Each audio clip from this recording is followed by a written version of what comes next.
Hey guys, and welcome back to my channel. I am slowly coming back. Actually, it's been a good week considering I had surgery last Friday. Last Friday, I went for surgery and it was wisdom teeth removal. I got all four removed. They were not impacted in any way. They were just paying rent for free by being a nuisance because they had a bunch of cavities sitting on top and it'd just be easier to just remove instead of fix. So I went to sleep.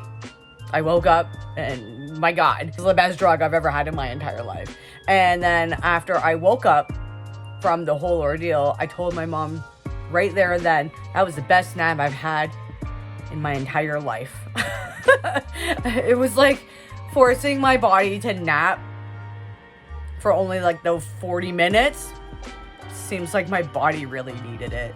But it's been smooth sailing. No dry socket, no infections.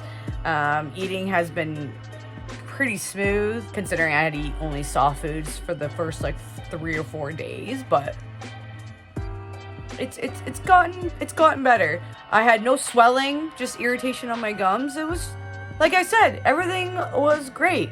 I barely had any energy to do anything. But what I've been doing while I was recovering is literally work on some things. I've got like 16 to 18 shows so far to prep. I got into 2 extra ones last minute. So I think I'm good until October. I just want to show you what I've been working on, and honestly, it's 2 new products, and one was thought of like the week prior to my surgery, and I really wanted to do it, but I was too distracted with the other product, but you'll get it. Because we are going to Renaissance markets this year, which I'm super excited about. I have been working on new pouch designs. So, just to fit the theme, a little bit away from what I usually make for my general aesthetic. So one of the patterns I hoarded when the big 4 went bankrupt, I was able to grab a bunch of patterns that I figured would be good for the Renaissance or for clothing in the future, and even including costuming. But I picked up this butterick pattern and I wanted to only work on these 2 pouches. I've worked on this set of pouches before. I'm still tweaking about it.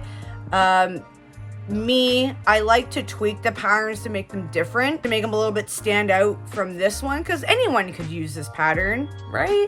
So I just wanted to make mine be a little bit different. So mostly I worked on this one.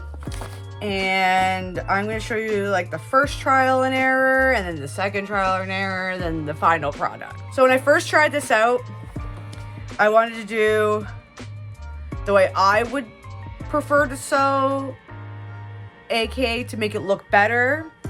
And I made this one. And I didn't like the 2 little straps at the front. I wanted just like one at the back for the belts.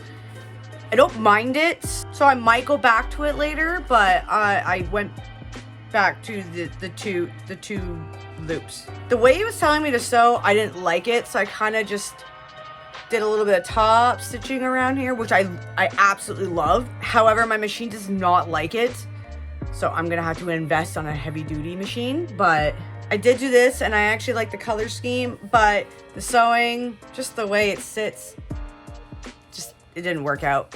So then I tried it their way with lining. Not a fan how they want me to put the lining in. So I tried it anyway to see what it looked like. This is the same pouch with the way they wanted me to sew. And again, I tried with the 1 loop, which I don't mind again. But I just didn't like how I have to use a heat and bond to glue the back of the pleather pieces. I mean, it looks nice. It covers the backing, but it's just, I don't know, with all the glue and then the top. I might go back into this method. We'll just see when I go to my first couple of run fairs. But I really wanted to do the lining in turn it inside out, but because it's pleather, it's a little difficult. So I didn't do it that way, but I mean, maybe if I want to go back to this method, I can grab twill tape or Carter tape, seam binding, and cover this, because I really hate how this shows. I really do, but I mean, it doesn't look too bad. I just don't like the whole gluing aspect. So I made one like with the 2 loops.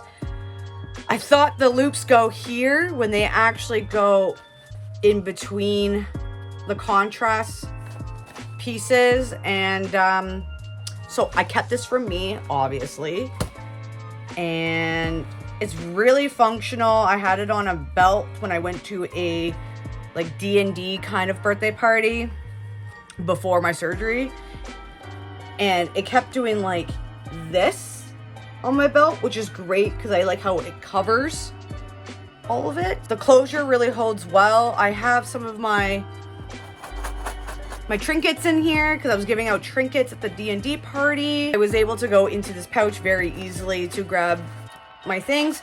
I did not line it, but I don't mind it not lined. I really, really don't. I kind of like it this way. So then, the final product. Here's an example. I did it with the 2 hoops here. It's a bit slanted. I don't know if that's just how it is with the gusset or how it's going to hold on a belt, but some of the pleather likes to twist as I sew. I don't know why. No matter how many times I do it, it always comes a little wonky. So I'm still going to sell them, but maybe at a reduced cost. But I thought 25 would be really good for this. I did some in pink. There's some in purple and gold. I do need to go get a belt to see how they look, because I always think they're gonna shimmy over to the left with this flap opening. Honestly, I don't think a lot of people are gonna care about that. This has like a soft backing, so it's almost like a lining. And I tried my best to match the thread to the back, but I kind of like the purple contrast for this one. So these are the pouches that I'm really excited to debut at my first Renaissance fair, which is at the end of May in Ancaster. I also did a video on TikTok of all the colors I've done, like the brown and greens and the red and blacks, and then reverse colors of that. I was a little inspired by House of the Dragon. I've done like blue and gold. What else? Cream and off-white. Like, there's just quite a few. I've done more colors than others just to see how they are. Considering last year when I did Robin in the Hood, greens and browns were like the #1 colors that sold, so. But my goal is to make like 40 to like 50 of these to get started. And I still have a lot of the old pouches from last year, so we're getting there with my stock, because I'm like not trying to bring everything that I normally make. Again, these are strictly for Renaissance, so it's kind of like an exclusive thing. So that's product number 1. So product number 2, the one that I just whipped out like a week or 2 before I was going into surgery. I really wanted to do something book related. I'm not like a heavy reader, but now that I'm getting into books, I kind of want to bring that into my booth. This item is going to be for like what I want to bring all year round, but the themes will be whatever show I'm at. So if I'm at Comic-Con, I might do something comic book related, but if I'm at a witchy market, I'm going to bring things that are witchy, gothic-y themed, you know what I mean? Then for Renaissance, I want to bring like fantasy style and like all of that jazz. Here's the concept of what I wanted to do. I use pieces of paper at work, but essentially I wanted to do something like this for like Kindles and like Kubo readers, with a flap, something of the sort. But then as I was drafting my pattern, I wanted to make it not so rectangularly square-y. I wanted to give it some unique design to I don't know, stand out than normal ones, I guess, out there. And it looks more like Renaissance-y or witchy, or like more like a pouch theme, if that makes sense. So I started with this one, with the diagonal quilted look. Didn't mind it. It did stretch out the batting a little bit. With the flap, which is great. I kind of like this look with a webbing at the back. So I can put like a heavy duty swivel hook. That's what I was gonna go with. This was like the first concept. And I was like, maybe I can do it differently. So then I tried it with this. These are just mock-ups, so don't judge. I tried with this one and I did it with like a bent corner to make it stand out a little bit more. I don't know what I was trying to do. I was just trying to improvise with creativity, and I liked how I did the flap here with the top stitch. The thing's missing because I somehow missed it as I was sewing. I don't know how that happened, but it wasn't fully on, including when I did the top stitch at the back. So I was like, didn't like how this turned out. Love the print. I just didn't like how it turned out. Oh, and then the way I sewed it was when I did 2 pieces of batting, and then I sewed the sides after turning them inside out. So it was a bit more bulky. So I said, scratch that. Let's go back to this one. So I made the lining all in one piece with the flap, so you don't see the seam line. And then again, I kept the other lining as a separate piece. I was doing from the bottom, I think. No, it wasn't the bottom, but I did like the side opening to turn it inside out. So after all of that trial and error, we came with this one. This is my favorite one so far. I just did this one today. I did straight lines, so it's still quilted, and I tried to blend my thread with the background so it's not noticeable. Then we have the webbing at the back, where not only do I stitch it with the seam here when I put the 2 pieces together, I also top stitch it at the back so I lock it in so it doesn't rip out. That way it has a second set of security so it doesn't rip out easily. And we've got the magnetic closure at the top there, which I did my research. Magnetic snaps are 100% okay with Kubo and Kindle readers. So I was originally going to do like sew-in snaps, but I don't know. I'm always paranoid. The more people use it, the more it's going to rip out. And then if it rips out and someone doesn't know how to sew back in, or if they rip it, they rip the fabric, you know what I mean? I kind of like the magnetic closure a lot better. And I made my lining all in one piece. There is no seam at the back, so now it's a little bit more hidden. I did still use the side seam opening. I don't really like doing that. I love doing the bottom instead, but it's just a lot easier for me to turn the whole thing inside out since the bottom is so small, and then I have to work around with the corners when it's a whole ordeal. You'll get it. But I did do a straight side here so that we know it folds like so. Perfect at the back. And instead of using a swivel, like a heavy duty swivel hook, I decided to use a carabiner. Sorry, the word's new to me. I really didn't know the word for this for a long time until I learned about it last year. I know.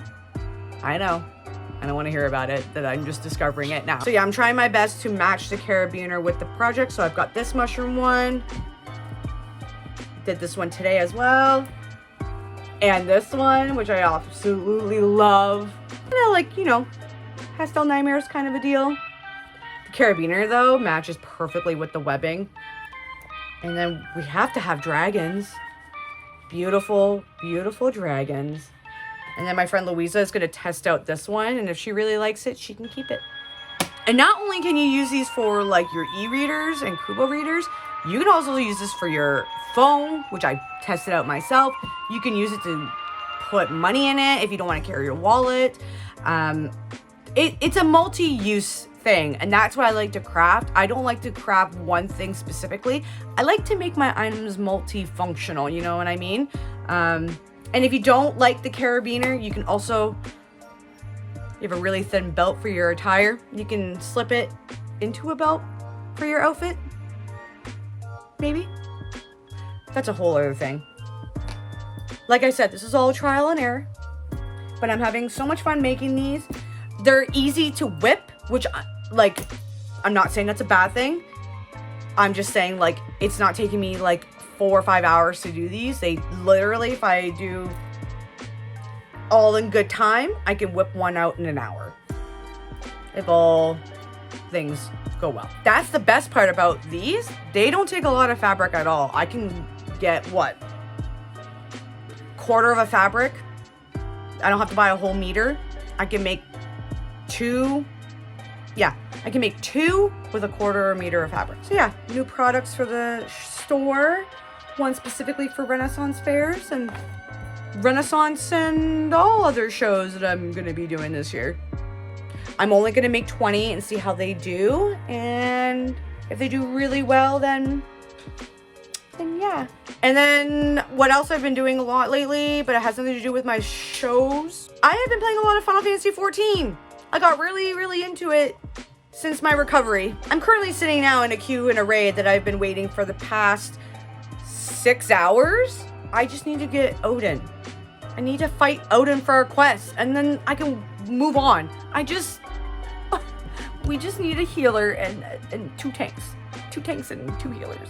DPS is fine, but I've been working a lot on my professions, and I'm working on a secondary class and watching a lot of murder documentaries, and I'm almost done Brimstone. I'm off by 2 hours. It's going to be done today. I've just been waiting for my cue while I'm sitting here working on stuff and reading and listening to murder documentaries. I do a lot of stuff when I'm just sitting here. Multitasking at its finest. But that's it. That's the update that I have for you so far. I'm alive. But I do have to take my meds because my jaw is starting to hurt with all the movement. And not only that, I had to call my surgeon today and talk to him about how I'm like really breaking out here. So as of today, no more penicillin. Because penicillin is what's been making a lot of people break out when it comes to this. That's it. And there'll be more videos soon about progress. Excuse all of that. I could have done something about this while I was away for a week. I did not, but I can say that for another day. But yes, more videos are coming soon. Again, follow me on Twitch. The link is down below. I am playing Final Fantasy Tactics Evilis. I haven't not done a lot of streaming this past week. I made the mistake of actually streaming the day I came back from surgery. Yeah, that was not a good idea because the next day, this whole thing was... it was not great. We'll be back sometime with another video of like either progress, getting ready for shows, going through some stuff. It's a whole ordeal. And if you guys did like this video, give this video a nice like. And if you want to follow me and my other social media accounts, all the links are down below in the description box as well. Make sure you subscribe to this channel to see other stuff like this. Like I will be doing a lot of Renaissance-y vlogs. I'm so excited. And maybe some costuming stuff because I really need to make my corset that I planned on making with this mushroom fabric because this is a must. It is a must. And as always, guys, thank you so much for watching. I greatly appreciate it. I will see you all in my next video. Take care. Bye.